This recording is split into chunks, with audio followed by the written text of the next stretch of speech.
అధిక బరువు అనేక సమస్యలకు కారణం. సాహితీ యోగా ఆన్లైన్ క్లాసులో జాయిన్ అవ్వండి. నమస్తే, వెల్కమ్ టు సుమన్ టీవీ. నేను పద్మిని. ప్రస్తుతంతో పాటు ప్రముఖ ఆధ్యాత్మికవేత్త, ప్రముఖ న్యూమరాలజిస్ట్, లక్ష్మీ నరసింహస్వామి ఉపాసకురాలు శ్రీమతి స్రవంతి గారు మనతో పాటు ఉన్నారు. మాట్లాడదాం అక్క. నమస్తే అక్క. నమస్తే పద్మిని. అక్క, ముందుగా మీకు నరసింహస్వామి జయంతి శుభాకాంక్షలు అక్క. ధన్యవాదాలు. నరసింహస్వామిని చాలా చాలా విశేషంగా పూజిస్తూ ఉంటారు. సో నరసింహస్వామి జయంతి కాబట్టి చెప్పండి, వైశాఖ మాస చతుర్దశి, శుక్లపక్ష చతుర్దశి నాడు ఆయన ఆవిర్భవించినటువంటి విధానం అందరికీ తెలిసినప్పటికీ ఒక్కసారి ఈ రోజుని ఎలా జరుపుకోవచ్చు, ఎలా స్వామి అనుగ్రహాన్ని పొందొచ్చు, అలాగే చిన్నమస్తికాదేవి జయంతి కూడా ఇదే రోజున. ఇద్దరికి ఒకేలాంటి రౌద్ర స్వరూపాలు ఇద్దరు కూడా, కానీ మన కోసమే కదా, రాక్షస నిర్మూలనకై ఆవిర్భవించినటువంటి రూపాలు. మరొక్కసారి ఈ రోజుకున్నటువంటి ఆ వైభవాన్ని మీ ద్వారా అక్క. తప్పకుండా చెప్తాను పద్మిని. లక్ష్మీ నరసింహస్వామి గురించి చెప్పాలి అని అనుకుంటే గనక, స్వామివారు సాయంత్రం పూట ఎటు కానీ వేళలో ఉద్భవించారు వారింటికి అని చెప్పి, అలాగే చూసుకుంటే గనక మరి ఎలా సంహరించాలి హిరణ్యకశిపుణ్ణి అని అంటే, తనకు తాను ప్రకటమయ్యారు, స్తంభంలో ప్రకటమయ్యారు అనమాట. అంటే చిన్న పిల్లవాడు కదా, అంత చిన్నారి భక్తుడు, కానీ విష్ణుమూర్తిని సైతం అనుగ్రహం పొందేంత భక్తి వాళ్ళలో ఉంది, ప్రహ్లాదుడిలో. అవునా కదా? అంతే. మరి అలాంటి భక్తి మనకు ఉండాలి ఖచ్చితంగా అనేది మనం తెలుసుకోవాలి ఒకటి. రెండోది ఏంటంటే, చాలా అంటే పిచ్చి మొక్కలు, చెత్త మొక్కలు అన్నీ ఉండంగా ఒకటే ఒక తులసి మొక్క ఉంటే దానికి ఎవరయ్యా నీళ్లు పోస్తారు? అది ఎలా బ్రతుకుతుంది పాపం అని అనుకుంటే గనక, ఎట్లాంటి సమయంలో అయినా, క్లిష్ట పరిస్థితుల్లో ఉన్నా నువ్వు చక్కగా తులసి మొక్కలాగా ఉంటే గనక భగవంతుడి అండ నీకు తప్పకుండా కలుగుతుంది. నారు పోసిన వాడు నీరు పోయడాని అంటారు చూసావా, ఎవరో ఒకళ్ళు వచ్చి అంత నీళ్లు పోయకుండా ఏమి ఉండరు, అయ్యో తులసి మొక్క పాడైపోతుంది అని చెప్పి. అంటే ఏంటి, మనలో ఎప్పుడు మంచితనం అనేది ఉండాలి. కల్మషం లేని మనస్సు గనక మనదైతే భగవంతుడు మన కోసం ఎక్కడి నుంచైనా సరే పుట్టుకొని వస్తాడు, ఎలా అయినా సరే వస్తాడు అనేది మనకి ఉదంతం అనేది తెలుపుతుంది అనమాట. అలాగే మరి రౌద్రంగా ఉన్నారు కదా స్వామి, మన మీద ప్రేమ వాత్సల్యం ఎలా చూపిస్తారు అని అంటే, మనం ఆరాధన చేయొచ్చు. Sorry to interrupt. అంటే అమ్మవారికి సంబంధించి ఒకవేళ ఆరాధన చెయ్యాలి అని అంటే, వారాహి గురించి ఫర్ ఎగ్జాంపుల్, వద్దొద్దు రౌద్ర స్వరూపం చెయ్యొద్దు అది ఇది అని అంటారు. మరి నరసింహస్వామి గురించి అయితే మరి ఎటువంటి కాంట్రడిక్షన్స్ లేవు. ఏమన్నా చెప్పాలి? భయపడే వాళ్ళు ఉన్నారు. నరసింహస్వామిని పూజించాలి అంటే అమ్మో ఉగ్ర స్వరూపం అని చెప్పి భయపడే వాళ్ళు ఉన్నారు. కానీ ఇక్కడ మీకు లక్ష్మీ అమ్మవారి అనుగ్రహం కలగాలి అని అంటే గనక శ్రీ లక్ష్మీ నరసింహస్వామిని తప్పకుండా పూజించాలి. మీరు ఎప్పుడు భయపడాలి? యోగ నరసింహుడు అలా కొంచెం అంటే ఫార్మ్స్ ఉంటాయి కదా, 9 ఫార్మ్స్ ఉంటాయి స్వామివారి కూడా, కానీ అందులో లక్ష్మీ నరసింహస్వామిని తప్పకుండా పూజించాలి. భక్తుడి కోసం ఎటువంటి పరిస్థితుల్లోనూ అలా వచ్చేస్తారు స్వామి. ఉన్న దశావతారాల్లో అన్నిట్లోకి ఎండ్ ఉంటుంది, అవతారానికి ఎండ్ అనేది ఉంది, కానీ లక్ష్మీ నరసింహ స్వామికి మాత్రం ఎండ్ అనేది లేదు. లేదు, ఆయన ఇప్పటికీ ఉన్నారు. అలాగే చూసుకుంటే కనుక, నేను అప్పుడు నువ్వు వచ్చావు కదా, నేను వరారూపం చూడలేదు స్వామి అని అంటే, అవునా అని చెప్పి అప్పటికప్పుడు వరారూపం చూపిస్తారు.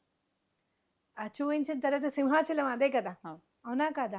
అంటే ఏంటి, ఏదైనా కావాలి అని అంటే అప్పటికప్పుడు తెచ్చివ్వగలుగుతారు స్వామి అనేది మనం గుర్తుపెట్టుకోవాలి. ఎక్కడుంది ఉగ్రత్వం ఇందులో? ఆదిశంకరాచార్యులు కాపాడింది కూడా ఆయనే. లక్ష్మీ కరావలంబ స్తోత్రం అలానే వచ్చింది. బిల్లుడు చంపేయాలనుకుంటే మనం చెప్పుకున్నాం, ఆ బిల్లుడు చంపేయాలనుకుంటే అప్పటికప్పుడు స్వామి అతని మీదకి వచ్చి అక్కడున్న చంపేస్తాడు అనమాట. కాబట్టి ఏంటి, మనకు కావాల్సింది ఏంటి అని అంటే, మరి అప్పటికప్పుడు మరి ఆదిశంకరులు ఆయన ఏం పూజించలే, అవునా కాదా? చెడు ఎక్కడైతే ఉంటుందో నిర్మూలించాలి అని అనుకుంటే గనక స్వామివారు ఎటువంటి పరిస్థితుల్లోనూ నిర్మూలింపజేస్తారు. మీకు నేను చెప్తున్నాను, ఈవెన్ బ్లాక్ మ్యాజిక్స్ కూడా స్వామికి దండం పెట్టుకుంటే చాలు, ఎటువంటి పరిస్థితుల్లోనూ ఆ బ్లాక్ మ్యాజిక్ అనేది తొలగిపోతుంది. నా దగ్గరికి ఎంతో మంది వస్తే వాళ్ళ ఇలవేల్పు, లక్ష్మీనరసింహస్వామి ఇలవేల్పు ఉన్న వాళ్ళే వస్తారు ఎక్కువగా.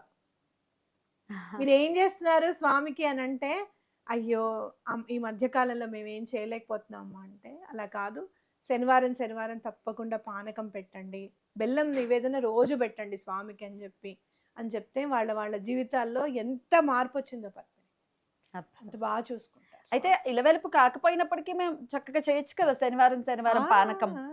లక్ష్మీదేవి అనుగ్రహించాలి అంటే మీరు ఏ స్వామినైనా ఎక్కడైనా కృష్ణుడిని చూడండి, రాముడిని చూడండి, అందరిని చూడండి, లక్ష్మీదేవితో పాటు ఆయన కూడా ధనాన్ని ఇస్తూ ఉంటారు. ఆయన చేతి నుంచి కూడా రత్నాలు మణులు అన్ని పడుతూ ఉంటాయి, అమ్మవారి చేతి నుంచేమో ధనం పడుతూ ఉంటుంది. ఎక్కడ ఉండదు. అద్భుతం. మీరు ఎక్కడైనా చూడండి అమ్మవారు ఉండి ధనం ఇస్తున్నట్టుగా ఉంటుంది కానీ అది కూడా సింగిల్ గా ఉన్నప్పుడు అలా ఉంటారు, ఒదిగి ఉంటారు. కానీ ఇక్కడ ఇద్దరు ఇస్తూ ఉంటారు అన్నమాట. మీరు చూస్తే ఆ కళ్ళు చూస్తే గనక ఎంత వాత్సల్యం ఉంటుందో ఆ కంట్లో. మొన్న మా మైత్రి చెప్తూ లయన్ సైకాలజీ గురించి చెప్తూ ఉంటే చాలా డిఫరెంట్ గా అనిపించింది అనమాట. అది బాగా యానిమల్స్ గురించి చదువుతూ ఉంటుంది. నేను అన్నాను అంతా వింటూ వింటూ వింటూ నేను కూడా దానిలోకి వెళ్ళిపోయాను. లయన్ సైకాలజీ చెప్తుంటే అవునా అవునా అని చెప్పి వింటూ ఉన్నా. విని లాస్ట్కి ఒక మాట అన్నా, ఏమే మైత్రి సింహాన్ని అర్థం చేసుకున్నావు కానీ అమ్మని అర్థం చేసుకోలేకపోయాను. అదంతా ఎవరు చెప్తున్నారు తెలుసా? స్వామే చెప్తున్నారు. అందుకని అసలు అంటే మేల్ లయన్ ఎట్లా ఉంటుంది, ఫీమేల్ లయన్ ఎట్లా ఉంటుంది అనేది ఎక్స్ప్లెయిన్ చేస్తుంటే నాకు చాలా ఆశ్చర్యం అనిపించింది అనమాట. మిగతా అన్ని జంతువుల్లోకి డిఫరెంట్ గా ఉంది ఆ లయన్ది. అందుకే అంత సింబా అంటే సింబల్ అని, సింబా అంటే సింబా డిఫరెంట్ గా అనిపించింది అనమాట. కాబట్టి మనం ఎటువంటి పరిస్థితుల్లోని స్వామి అండ మనకి కలగాలి అంటే శ్రీ లక్ష్మీ నరసింహ స్వామి కరావలంబ స్తోత్రం చదువుకోండి. అలాగే రుణం అనేది తొలగిపోవాలి అంటే రుణ విముక్త నృసింహ స్తోత్రం అని ఉంటుంది, తప్పకుండా చదువుకోండి. మీరు లక్ష్మీ నరసింహ స్వామిని కనుక పూజిస్తే ఆటోమేటిక్ గా దత్తాత్రేయ స్వామి వారి యొక్క అనుగ్రహం లభిస్తుంది. నేను చాలా సార్లు చెప్పాను, లక్ష్మీ నరసింహ స్వామిను నువ్వు ఒక్కరేనా అని అంటే నృసింహ సరస్వతి స్వామిను ఆయన ఒకరే అని చెప్పి నాకు ఖచ్చితంగా చూపించారు. పేర్లు కూడా అలాగే ఉంటాయి కదా, నరసింహస్వామి, నృసింహ సరస్వతి. కాబట్టి తప్పకుండా మీరు స్వామిని కనుక పూజిస్తే దత్తాత్రేయ స్వామి వారి యొక్క అనుగ్రహం కూడా తప్పకుండా కలుగుతుంది. అలాగే మీరు మనం మాట్లాడుకున్నాం చిన్నమస్తాదేవి గురించి మాట్లాడుకున్నాం. ఇక్కడ చూస్తే ఈ రోజుకున్న సిగ్నిఫికెన్స్ ఏంటి, ఇంపార్టెన్స్ ఏంటి అంటే చెడుని సంహరిస్తారు అనేది గుర్తుపెట్టుకోవాలి. ఒకటి, ఇక్కడ ఏం సంహరిస్తున్నారు, అక్కడేమో హిరణ్యకశిపుణ్ణి, అవునా, లోకాలన్నిటినీ గడగడలాడించిన హిరణ్యకశిపుణ్ణి కన్న కొడుకుని కూడా చూడకుండా కేవలం తన పంతం కోసం నిలబడిన హిరణ్యకశిపుణ్ణి చీల్చి చెండాడాడు స్వామి, అవునా కాదా? అవునక్క. ఇక్కడ మనం చూసుకుంటే ఏదన్నా పౌరాణిక మన గాథలన్నీ గనక మనం వింటుంటే అయ్యో శివుడికి ఇబ్బంది వచ్చిందని చెప్పి గజాసురుని చంపాడు, శివుడికి ఇబ్బంది వచ్చిందని బకాసురుని చంపాడు, దేవతలకి ఇంద్రుడి దాన్ని ఏమంటారు సింహాసనం కోసం వచ్చిన వాళ్ళని చంపారు, ఇవే మనకి కనిపిస్తాయి. కానీ ఇక్కడ ప్రహ్లాదుడు చిన్న పిల్లవాడు, అవునా, అందున రాక్షస జాతికి చెందినవాడు, అంటే వాడినే చంపుతుంటే మనం ఏం చేస్తాం ఇంకా అని అనుకోలే. అర్థమైందా నీకు? అలాంటి కరుణ లభించింది ఈ అవతారం నుంచి అనేది మనం తెలుసుకోవాలి. ఒకటి, అలాంటి హిరణ్యకశిపుని చంపాడా. చిన్నమస్తాదేవి కూడా చాలా మంది అనుకుంటారు అబ్బాయి ఏంటి ఆవిడ కింద దాన్ని ఏమంటారు చూడకూడని సందర్భంలో ఉండేటట్టుగా ఆడామొగ ఉంటారు ఆవిడ కాళ్ళ కింద. అంటే ఏంటి, మనలో ఉన్న ఏదైతే కామాన్ని దహింపజేస్తుంది అమ్మవారి, తొక్కి పెడుతుంది అని చెప్పి మనం గుర్తెరగాలి. రూపవర్ణన. అలాగే మనం చూసుకున్నాం ఏదైతే రక్తపు ధారలు ఏవైతే అవి పడుతూ ఉంటాయో, ఆకలి అని అంటే తన రక్తాన్ని కూడా అమ్మవారు మనకి పంచుతుంది. ఇక్కడ మనము రూపాన్ని చూసి అబ్బే అని అనుకుంటాం, కానీ అదే రక్త మాంసాలు పంచిస్తేనే మనం పుడుతున్నాం, అంతే కదా తల్లి, అవునా కదా? పాలు రక్తమే పాలు కింద మారుతాయి.